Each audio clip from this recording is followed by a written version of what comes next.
I found it behind the woodpile on an October night that bent the air so cold it sounded hollow. I was stacking the last of the winter rounds, spruce and fir, the kind that snap and spit when you put them on the stove, when something made a sound I couldn't place. Not the usual scurry of mice or the wheeze of a raccoon, but a high, thin whimper that had a human softness to it. I knelt down because the sound came from below the stacked rounds, where shadows pile up like old coats. My lantern threw a cone of light, and there, curled up against a cracked board, was a thing smaller than my dog with hands. It took me a second to figure out what I was looking at. It had legs folded under it like a baby's, long arms tucked close, fur the color of damp autumn leaves matted along its shoulders. Its face was mostly plain skin under the wetness, eyes too round and dark for any animal I knew. It looked up at me and the sound came again, a soft, frightened noise like an infant's, and my first reaction was the same as any decent man's. You help what you can. I've always liked to think I can tell animal from human by first glance. I'd spent 20 years running boots up and down rough trails for the Forest Service, learned to read tracks like sentences. But that night none of my book learning helped. The thing was injured. A strip of raw hide along the left ankle where something had cut or twisted it, and little abrasions on its knuckles. It breathed shallowly, as if it had been running or hiding for a long time. The cold was seeping into its joints. I scooped it up with more care than I would a stray dog. It didn't bite. It didn't lash. It clung. The thing's arms were long and surprisingly strong. Its hands, God help me, had fingers that could cup. When it tucked its face into my coat, I smelled wet fur and something sweet under it, like crushed berries and the river mud after a rain. For a long minute I just stood there holding it, my lantern warming its hair while the night settled back around the woodpile. There are choices that seem ordinary when you make them and look small the next morning, but that night my choice sat heavy. I could have called someone, the forestry office, a game warden, anyone, and let them decide. But it was late, and the nearest station was an hour's drive over a road that buckled up and down like the spine of a buried animal. I figured I could get it through the night and see in the morning. It was a simple, human thing. If you see someone hurt, you don't write a report, you do something. Back at the cabin, the propane stove hummed like an appliance at the edge of sleep. I laid an old blanket on the drop-leaf table and set the lantern so the light wouldn't blot out the shadows. It shivered when I unwrapped it, but its fingers worked with a clumsy intelligence, touching the wooden table as if checking it for warmth. The left ankle was swollen and the skin was split. There was dried blood like if someone had painted a thin line in brown. I had some gauze in the first aid kit, and a half-used roll of vet tape from a summer when I'd helped a neighbor with a mule. Fingers, whether human or otherwise, fit around gauze the same way. It watched me with those big dark eyes when I cleaned the wound, tiny noises poking out of its throat that might have been curiosity or pain. I dabbed with diluted iodine, wrapped the ankle without being rough. When I finished, I slipped a chunk of apple across the table because it seemed like the kind of thing a frightened thing might accept. It took the apple the way a child does, careful, with a quick, furtive look up, as if it couldn't quite believe someone would offer it something so simple. I spent the night sitting on the kitchen step with it tucked against my knees, my hand resting against the back of its neck. Outside, the wind ran down the valley, and the radio in the corner played an old country station soft enough to be company.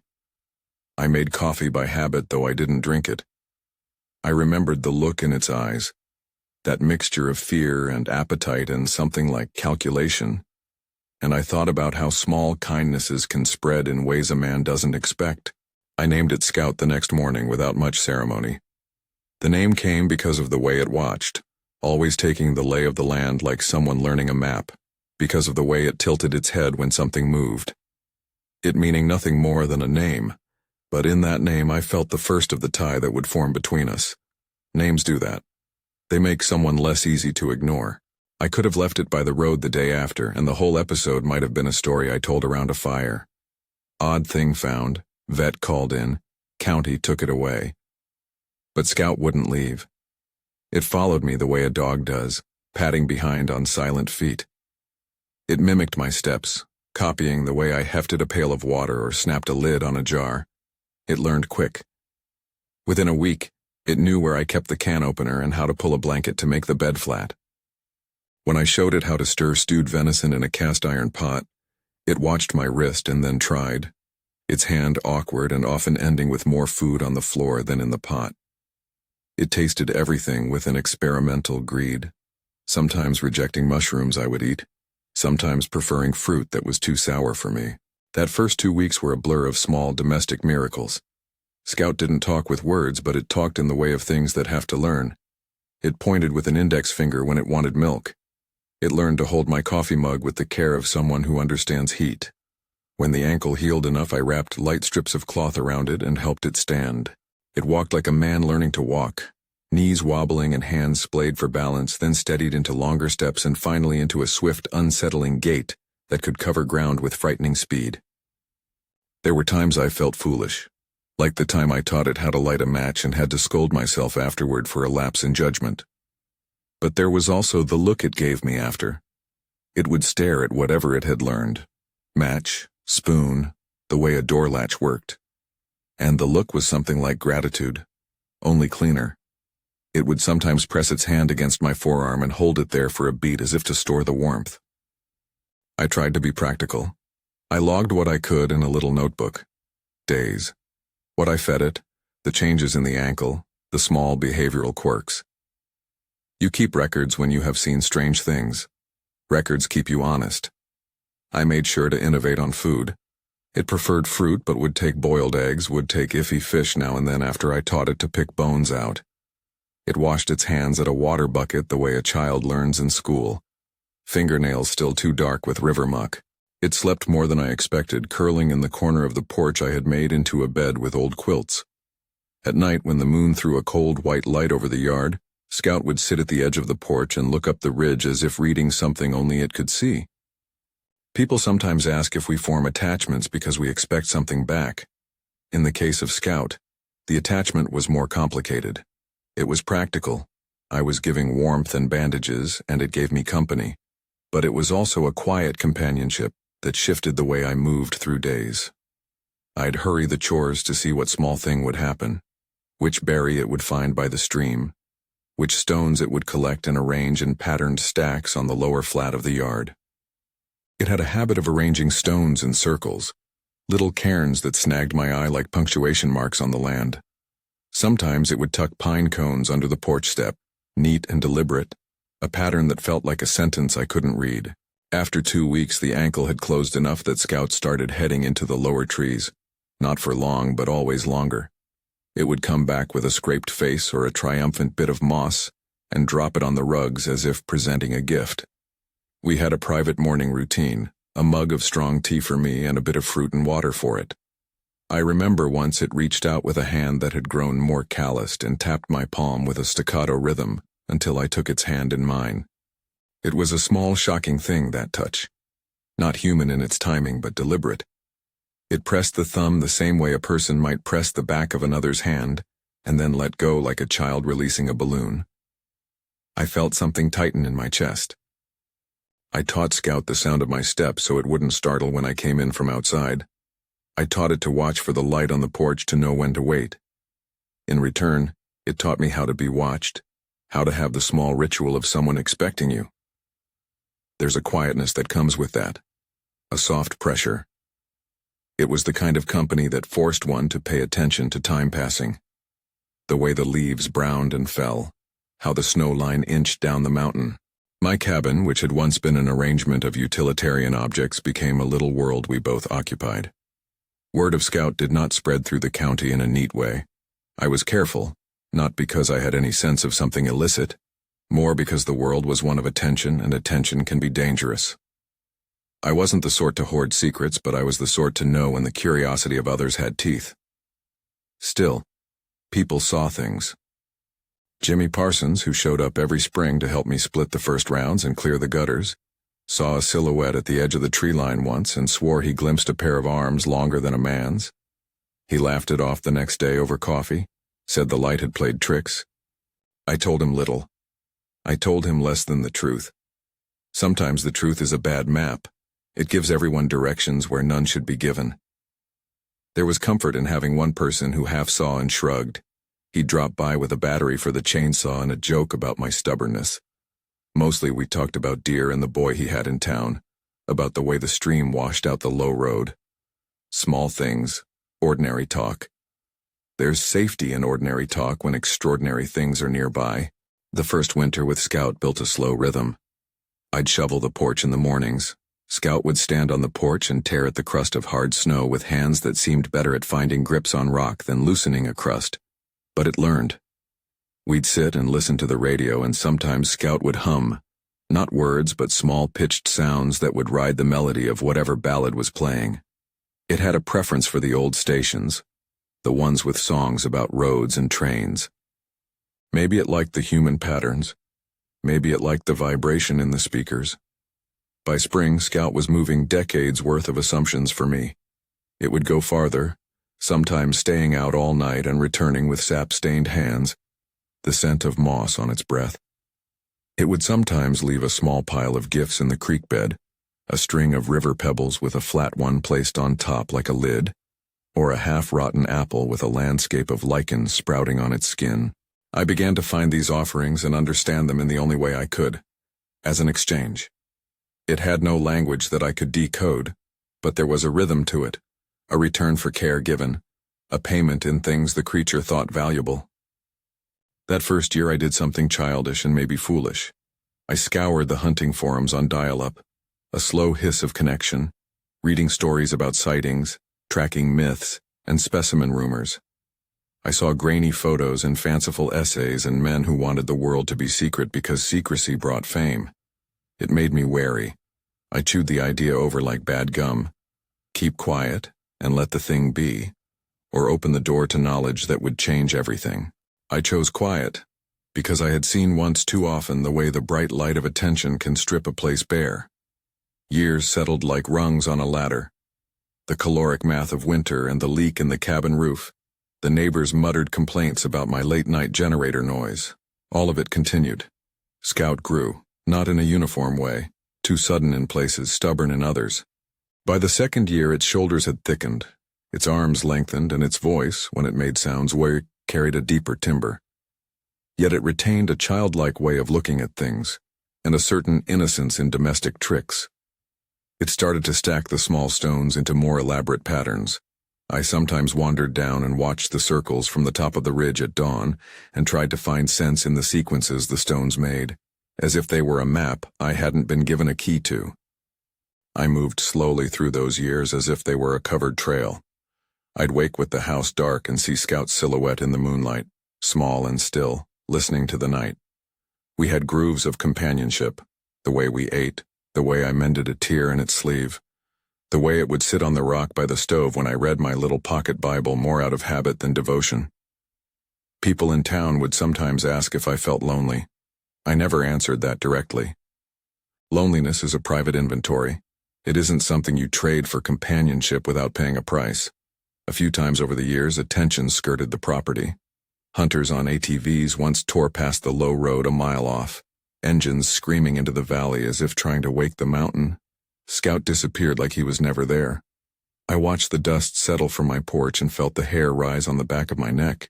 Those days taught me that the world beyond a small fence can be a thing that breaks what you have. You learn to be cautious, and you learn to pack your things in your head. You make lists of what matters. The quilts, the files, the stamps your mother sent. You tuck the things that matter into your mind the way you tie a knot.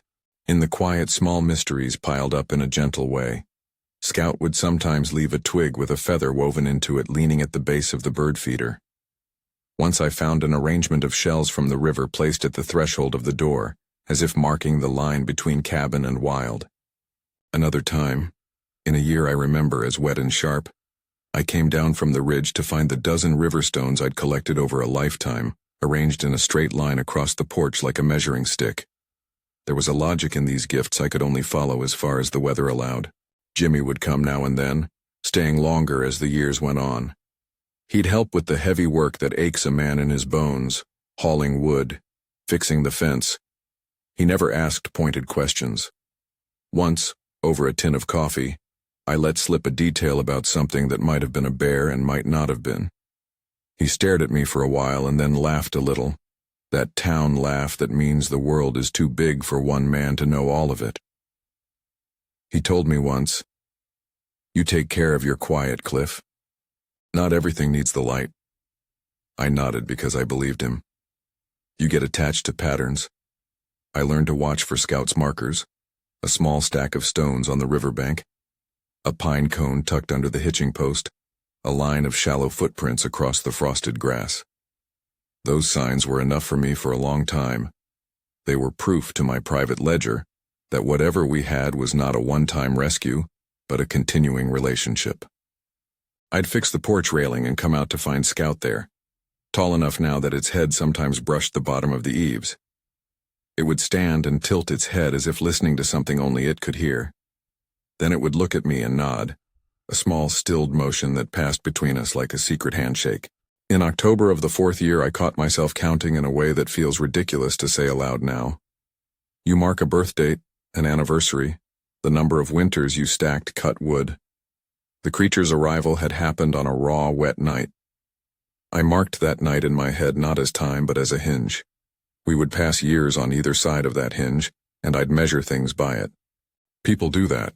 They anchor life by the odd events, the times when something unlooked for arrives and refuses to leave. The house grew older and my knees louder, but Scout's small, strange intelligence filled the rooms in between. It was not a perfect companionship. There were temperaments. Sometimes Scout would act out in ways that frightened me. Once it smashed the window with a rock when a pack of coyotes made the air fret with howls and it thought I slept through it. Sometimes, too, it would be distant, wandering off for days in a way that churned unease through me like storm water. Those absences were the tough parts, the hollow spots where all you can do is trust. I had trust because of the times it returned with a gift, because of the way it pressed its forehead against my wrist in the cold, as if measuring my pulse like a friend would check another's heart. But trust is not bulletproof. Neighbors changed in ways that are small at first. A man from the county stopped by one summer looking to buy a parcel further up the road, curious about the easement and the old forest road. He asked whether the land had any unusual wildlife, a question asked more from curiosity than suspicion. I said nothing more than the truth I could bear. A lot of animals, a lot of quiet. He left with a business card. Business cards travel wayward paths. That was the first time I thought with a tightness in my stomach that the attention we had carefully kept at bay might find a way in. When I look back, I see those years as if through a window streaked with rain. There are moments polished bright. The first time Scout learned to build a fire with flint and coal, the way it held the match like something fragile, the way it hummed when it found an apple I'd slipped into the back of the pantry. There are moments dark and sour. The late autumn when the compactor truck broke and I had to take refuge to town in a snowstorm and came back to find a new, larger set of depressions in the melting mud below the gully. Prints that weren't mine and weren't any animal I could name. People always ask whether you were afraid. I was, in that careful, persistent way. Fear lived in the space where I had to choose between sheltering something I loved and inviting trouble into a place that had, for years, been my sanctuary. There's an ethical calculus. You weigh the harm that might come to the one you shelter against the harms the wider world might do to you for offering shelter. On good days, the scales tipped toward compassion. On bad ones, they tilted under the weight of possible consequences. I kept writing the ledger and kept deciding each time to feed and mend and teach. There was an afternoon in late summer, the 3rd year, I think, when Scout did something that changed the tenor of our arrangement in a way I couldn't have foreseen. I'd been out in the valley mending fence and came back dusty and tired, and Scout was sitting on the porch arranging pebbles. It had laid them out in a straight line, then paused, picked up a twig, and scratched a pattern into the dirt between the stones. I sat down with the bucket and watched, wiping sweat on my shirt. The marks weren't like writing I knew. They were angular, a repeated motif of 2 shallow arcs and then a dot, repeated over and over. Scout worked slowly and with a concentration that looked almost ritual. When it finished, it stood and set a flat river stone on top of the pattern like a cover. Then it looked at me as if waiting for a response. I laughed then, the ridiculous soft sound of a man surprised at being taught. I put my hand on the stone and felt the coolness like a pact. Scout came forward and pressed the flat of its hand to mine, then traced the air above my head in the little arcs it had scratched in the dirt. It tried to make me mimic the motion. I did, clumsy and slow, and when I finished it gave a small, satisfied noise and then, to my shock, pressed its forehead lightly against mine. It's a private thing, a forehead touch. You do it with a child or with someone you owe something to that won't fit in words. The pressure was a small, bright demand. Remember, the gesture lodged somewhere in me like a lodestone. I didn't know then what it meant in its world, but I learned to take those signs seriously. Over the next years, Scout began making things that felt like messages. A ring of pressed pine needles on the stump by the river. A trail of shells laid across the snow as if to lead someone somewhere. Sometimes technical people would say such patterns are simply instinctive. Maybe they are. But the way Scout arranged them made them feel deliberate to me. They were not random piles. They were measurements, offerings, perhaps even memory. When we were both older and used to each other's rhythms, I would sometimes come back from town with a battered loaf from the bakery and find the table set with a neat pile of berries and a flat stone in place of a plate. Scout had seen me pick up ways of living and had built itself a parallel set of habits. That mutual domesticity became as real as any house rule. I would tell the story about cups and stones sometimes to the kids in town, who liked a tale over a bottle of Pepsi, and they'd listen with those wide eyes that take in something unreal and make it soft around the edges. I never kept a journal meant for anyone else.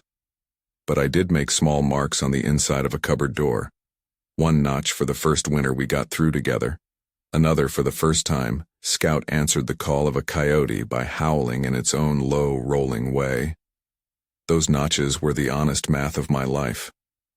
When I ran my thumb across them years later, the wood was worn and dark, and the memory of each notch felt like a small stone in my pocket.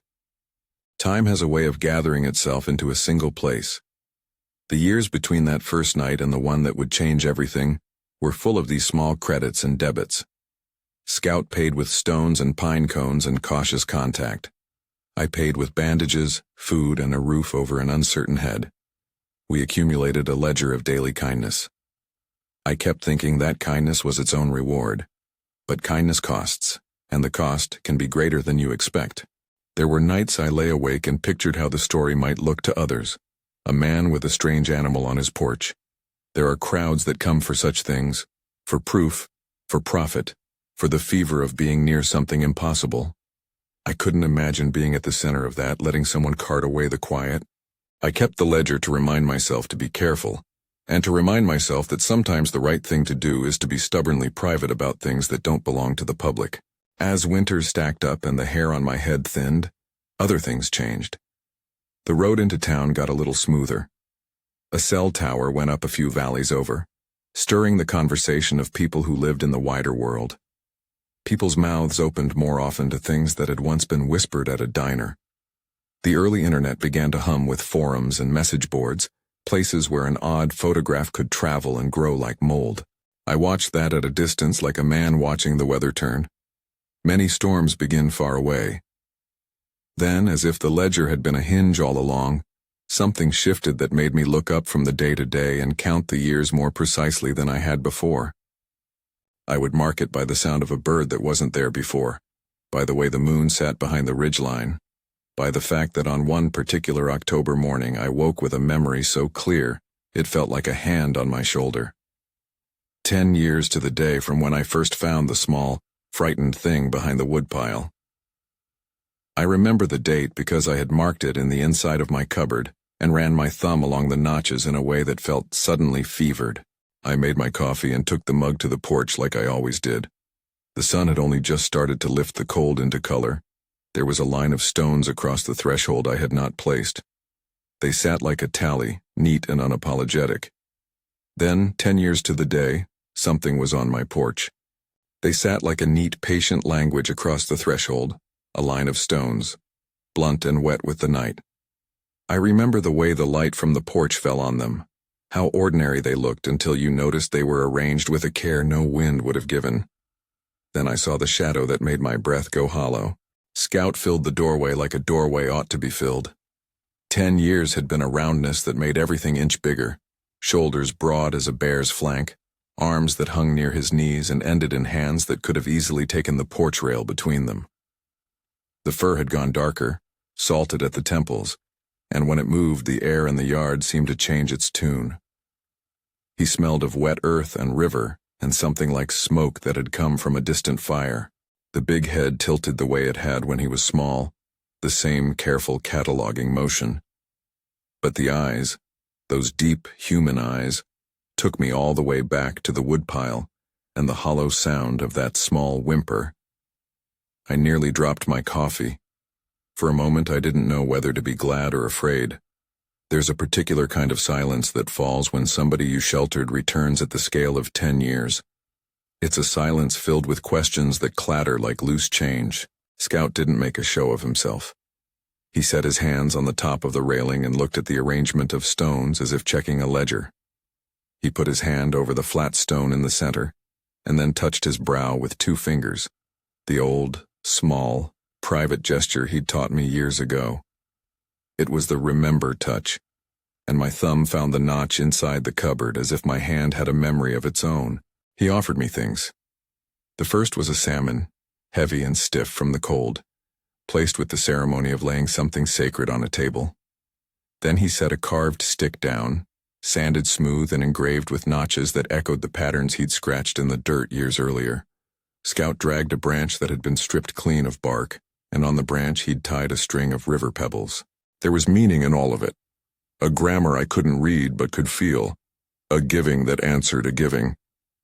When he pressed the flat of his hand to mine, it wasn't the soft, accidental thing of before.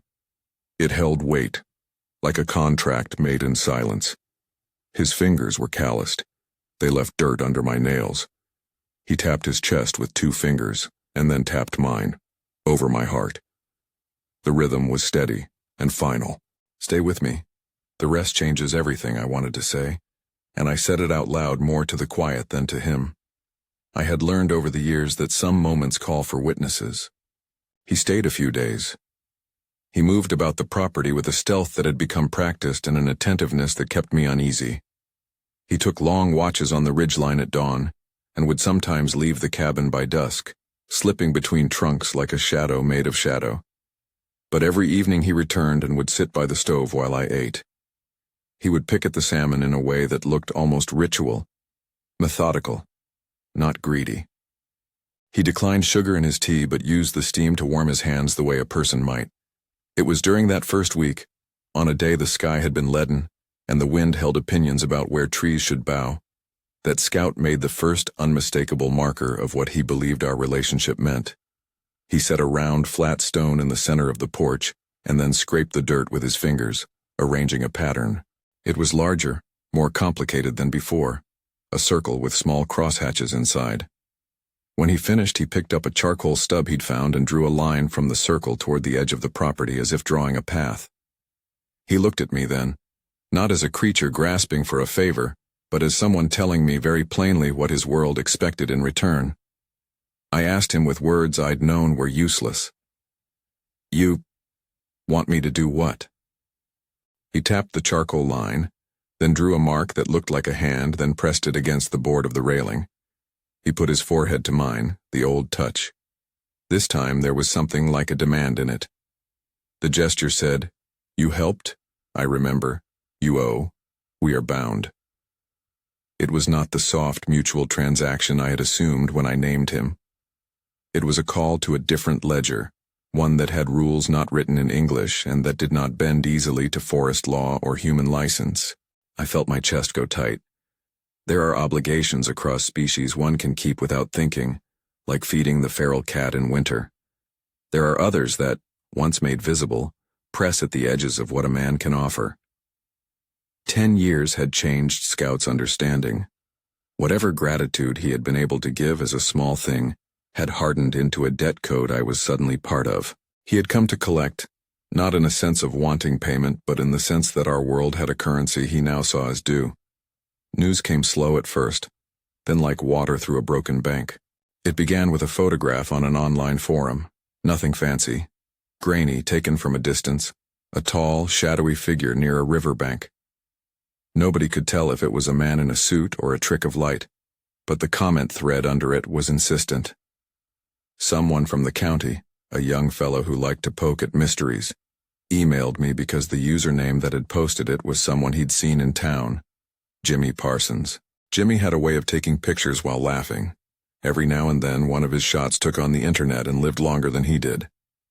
Jimmy stopped by after the photo showed up. His face had that country blanch of a man who'd touched something and felt unwilling triumph and sourness at the same time. He told me he'd meant the picture to be private, posted to a board where he and a few others joked about the old tales. But the thread had been picked up by a regional blog and then a larger site, the sort that paid enough attention to set a person's name like a rumor on fire. "You sure you want this, Cliff?" Jimmy asked, eyes on my hands. He was younger by 20 years and had that capacity to look at the whole world as if it were misfiled. He'd always been practical. He showed up in spring to help with the wood and left with a joke. Now he looked at me like he'd seen the ledger and didn't know whether to sign the page. "I don't know what I want," I told him. "What I know is I don't want a parade on that porch." "You don't have to say anything," he said. "I'm sorry I put it out there." But it had been a spark. From there, the geography of attention got more complicated. A local cameraman sold some grainy footage to a small station. A blogger with a taste for the uncanny ran a story with a headline that filled the county with clever and stupid people. You can barely see the web at first, just a few threads. Then someone pulls and the whole thing tangles. They came fast after that. A truck with a canvas-covered load that smelled of diesel rolled up the road at dusk and parked a ways down. Men walked around with radios and night vision goggles. Headlights glowed at odd angles like a second dawn. Cameras appeared where no one had set them before, at the little bridge near the creek, up on a ridge where a man could hide and still see the porch. It was Marcus Webb who showed up first with credentials and a pair of polite hands. He was not the sort of man who came with a bullhorn and a camera crew. He came in a practical Toyota, a compact of the kind academic men buy to keep their conscience quiet. He had a shaved head, wire glasses that gave him a look of clinical tenderness, and a way of speaking like someone practicing the language of persuasion. "We don't want to take anything from you," he said the first time he knocked on my door. "We want to monitor, non-invasive, data collection only." He pulled a folder from his jacket and set down a few printed thermal images, blotches like living things in a night map. The images were of my ridge, of a heat signature moving in a manner that suggested long limbs, an upright gait. He pointed to one that matched the timeline of the forum picture. "We've been tracking anomalies in this region for some time," he said. "This one is unusual. We think there may be a large unclassified primate in the area.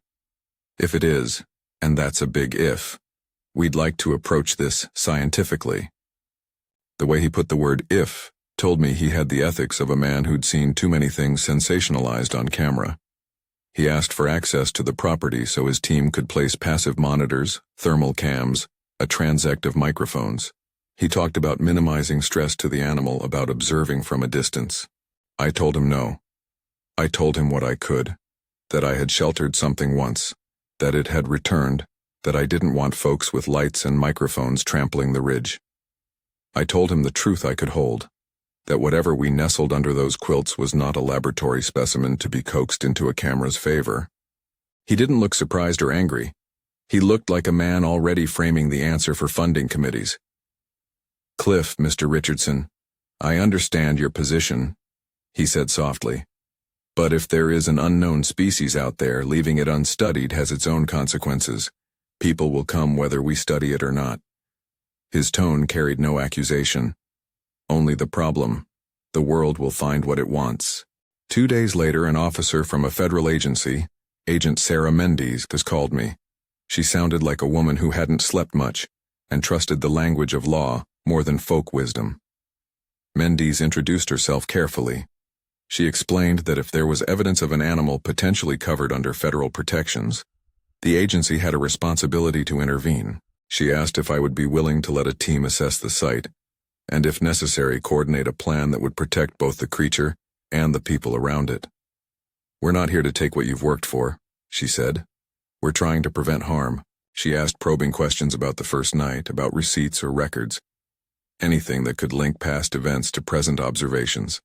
She was courteous, she was not unreasonable, but she spoke of timelines and thresholds and the possibility of a seizure order if the site was deemed unsafe, or if obstruction hindered an investigation. She used terms that had the feel of an engine starting. I told her I would cooperate only in a way that didn't expose the cabin to a parade. She took note. She pressed, in that paper-soft tone of bureaucrats used to corners and edges. I should be prepared, she advised, for increased attention. There were people who didn't care about laws and rules, they cared about being first. Within 48 hours, the county had cameras up on the old service poles and a press van idled at the bottom of the road. Word traveled like a sickness, and with it came the leeches. Amateur hunters who wanted a shot at legend. Tourists who thought a log cabin with a story would make a good weekend photograph. Men with fancier toys and less sense. The first real breach came on a night when the wind came down from the ridge in a way that sounded like a low, complaining animal. I was sitting with the radio low and Scout asleep by the stove when headlights creaked across the yard. ATV riders tore up the lane with a confidence that comes from drinking too much and believing in your own invulnerability. They shouted and laughed and aimed beams of light at the trees, as if they could fish creatures out of the dark with a lamp. Scout woke. He didn't show anger so much as a shift into a defensive geometry. He moved between the house and the woods and made a sound low and long that vibrated the floorboards. The riders were a half-illuminated swarm, a blond man with a tattoo, a younger fellow calling himself Jake who filmed with his phone, two others who smelled of oil and impatience. They were not hunters in the noble sense. They were people hungry for spectacle. I stepped out and told them to quiet down. It was as useful as asking a river to stop. One of them derided me with a bawdy joke and revved his machine, a mocking roar into the night. There was a crack that seemed to rise not from the guns but from the air itself. Someone fired a shot, or several. I can't say how many because the sound folded up on itself. People started to run. Lights flashed like shrieks. Scout's cry cut through everything. Not a roar, not a human scream, but a long, articulate noise that arranged the darkness into a single aim. He moved like water through trees, folding himself into a shape that was built to vanish. The riders gave chase, their beams darting. Then they were gone, swallowed by the woods. The disappearance left a smell like corn and fear. They took off down the road, tires throwing dirt. For a week, cameras recorded nothing but the tracks of those machines and the way the leaves lay disturbed, like someone had read the margin of the map with a heavy hand. It would have been easy to blame the whole affair on the riders, on their ignorance, but ignorance is a wide thing and includes many of us. What I learned in the days that followed was that anyone can be a lever. A forum post from a person who wants to prove something, an image sold to a station, a scoop-hungry blogger. Each small thing pushed us closer to a cliff. Webb and his team kept pressing for access, and Mendes kept calling with the patient, relentless cadence of the law. Then someone, how I still cannot trace, leaked a location to a regional network that ran the story with the smallest possible slant to rig the sky for headline making. It was as if the mountain had given up a secret by accident. The pressure consolidated into a single night. I got a call from Jimmy. They're camping up the ridge cliff. Lights like a small town. His voice was thin. I didn't mean for this. By dusk, the road was full of headlights. There were men with night scopes and others with video gear, and a van with the logo of a small regional show advertising cryptids and the unspoken promise of ratings. They came with questions and beliefs and, often, with the appetite of men who wanted to be on top of something for their name's sake. I had thought in private vanity that Scout would make a plan. He had always had a way of measuring danger and making choices that kept him safe. But this was different. The world had multiplied the number of its eyes. Not even Scout could move like a shadow when so many beams were pointed at the trees. The night the confrontation escalated into open violence, I could tell you the exact sound the porch swing made when I sat down. A slow, tired groan. I remember the smell of the propane line and the way the dark cut into the yard like a soft blade. Men shouted, cameras clicked. Someone lobbed a flare that painted the trees in a frantic orange. The sound of a motor was near, and with it the staccato of men's feet on the leaf litter. Scout appeared on the ridge, a shape that forced attention by its very outline. He moved slowly enough that the men could see the size of him. For a moment it felt like the entire world held its breath. I wanted to stand and call out, to say something that would make them stop. I had no right to speak for him. The first gunshot sounded close and savage, then another. The calls went less like conversation and more like a raw human panic. I saw men run, fall, crawl. I'm sorry I can't speak precisely of who fired on whom. All I can tell you is what my feet carried me to do. Scout made a choice. He let them find him. He walked as if he meant to be seen and then dropped down out of the tree line, not away from us but in a wide arc that led toward the lighter part of the valley where the ATVs had gathered. It was deliberate.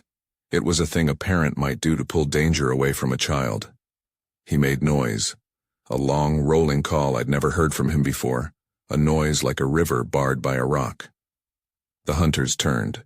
This is the part that rubs against my sleep. I watched him plant himself like a marker and saw the men converge. I had a split second to decide between staying and being a nuisance in a situation that could call forth worse. I did what came from a place older than rules. I ran. I grabbed the keys, a lantern, a coat.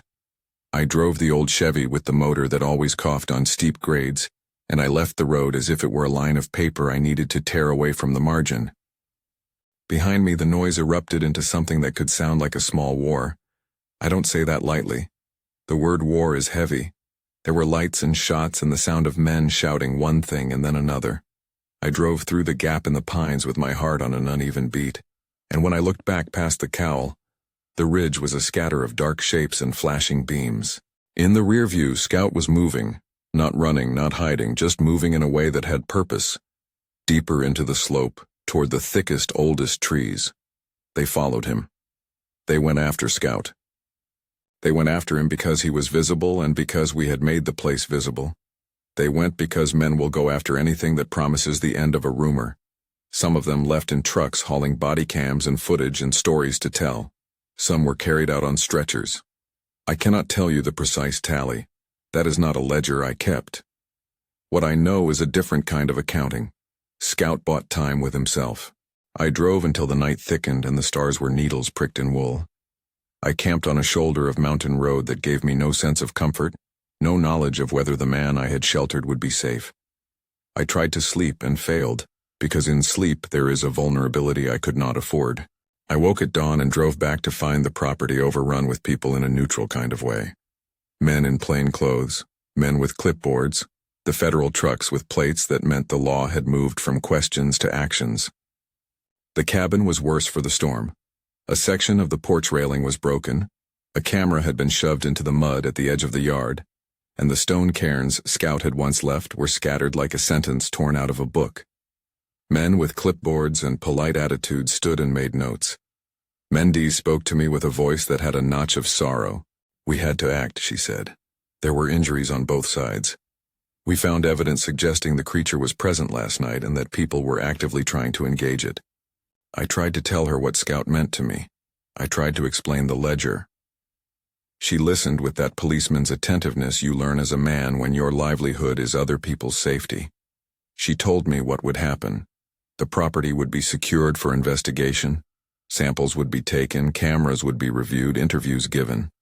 The prospect of the cabin itself becoming an exhibit in an investigation made my stomach turn. They did not seize Scout. Not in the way a man seizes a thing. If they had him, they had not shown him to me. What they did do was claim the site. They placed evidence markers where footprints lay. They took soil and water and anything that might speak to the presence of something not accounted for in manuals. They closed the road with tape and the kind of authority that smells like bureaucratic paper and corporate vinyl. Later, in a room with cold fluorescent lights, I met with Marcus Webb and Agent Mendes and a man from the county, whose name I never cared to remember because handshakes are often the beginning of a story's end. Webb's face held a softness that made his words sound scientific and desperately apologetic.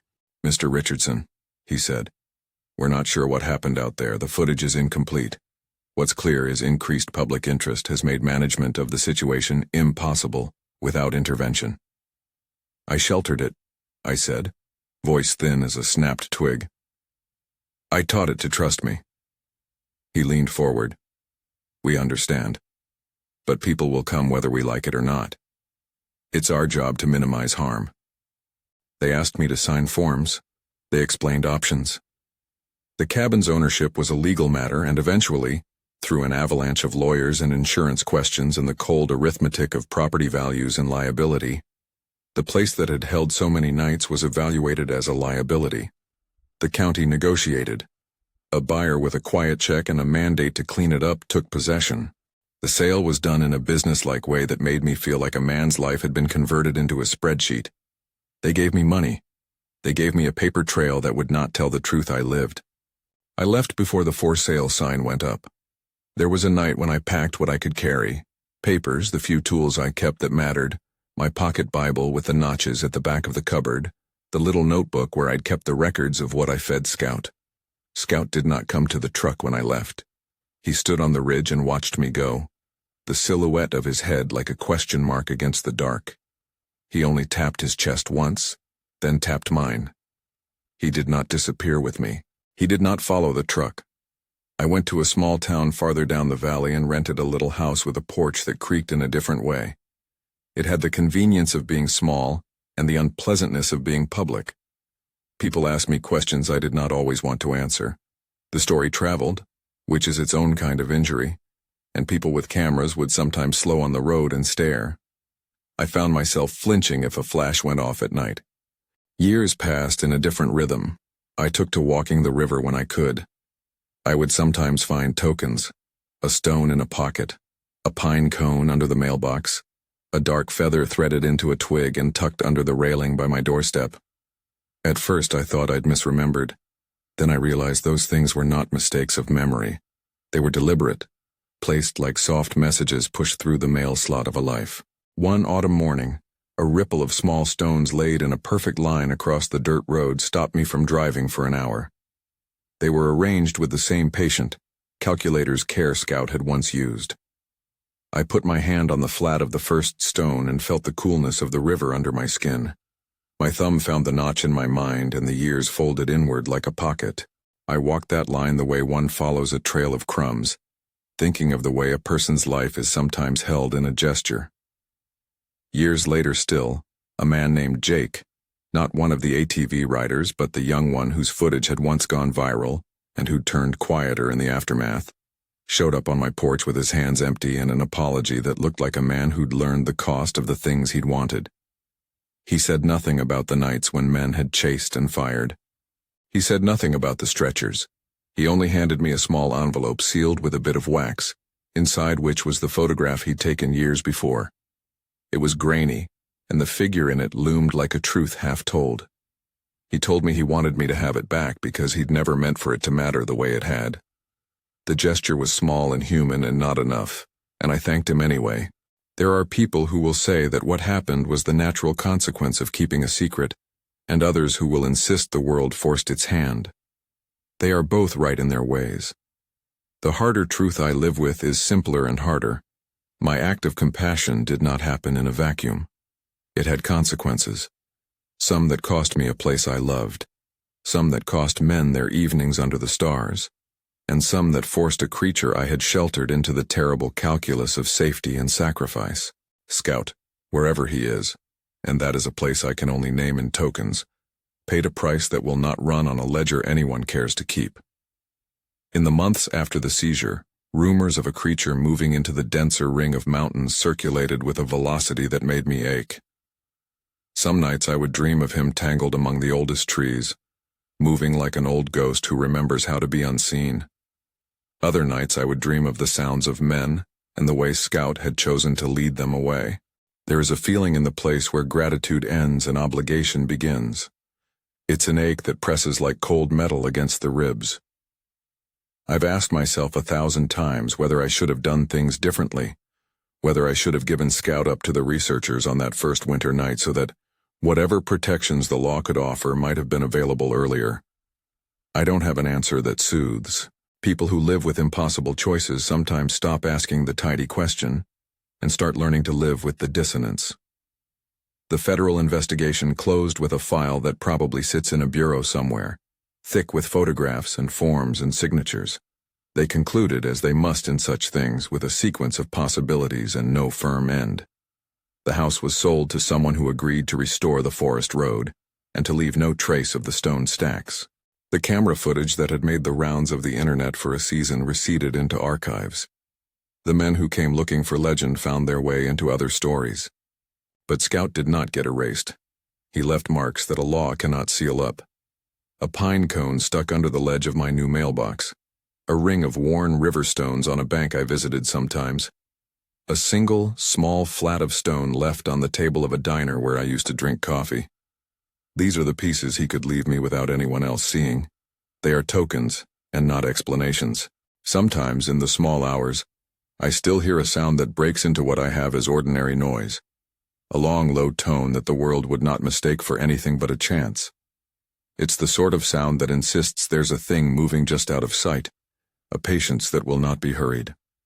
I think of the ledger we kept, Scout and I, what we wrote in the margins and what was left unrecorded. I think of the times I ran and the times he stayed and what that must have meant to him. Would I do it again? That question sits at the very end of the account like a pilgrim with a single coin. People ask it for the sake of argument and moral theater. What they want is a tidy answer, yes or no, right or wrong. I will tell you without the drama, I would help again. I would do what my hands did because the immediate knowledge of a hurt thing calls for help in a way that is deeper than consequence. That does not mean I would be naive. It means I would carry the weight differently, knowing what I know now about the ways the world will come down with its beams and hunger. There is a small humility in living with that kind of choice. You learn that compassion can be both saving and costly, that the ethics of an act live in its aftermath as much as in its intent. You learn to keep ledgers not as law but as understanding, and you carry the names of those you helped like small stones in a pocket. I still walk along the river sometimes, and sometimes there is a circle of stones I don't remember leaving. I sit and run my thumb along the edge of the flat one and think of a night 10 years after the woodpile, of a creature with hands that fit mine, and of a world that demanded a price for a quiet act of kindness.